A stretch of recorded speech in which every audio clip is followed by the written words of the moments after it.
Assalomu alaykum baliq ovchi akalarim. Akalar, baliq ovlagan keldim. Po'kim mana suvni ichiga kirib ketib qolyapti. Savol, nima uchun shunaqa bo'lyapti? Toshi og'irmikan desam, toshi og'ir emas. Po'k teshilib qolganmi desam, po'k ham teshilib qolmagan. Tekshirdim hozir. Uchidagi yemi og'irlik qilyaptimi desam, yemi ham og'irlik qilgani yo'q.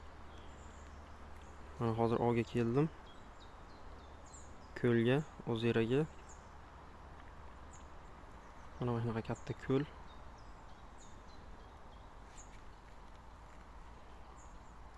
Lekin qarmoq tashlasam, mana po'kim suvni ichiga kirib ketib qolyapti.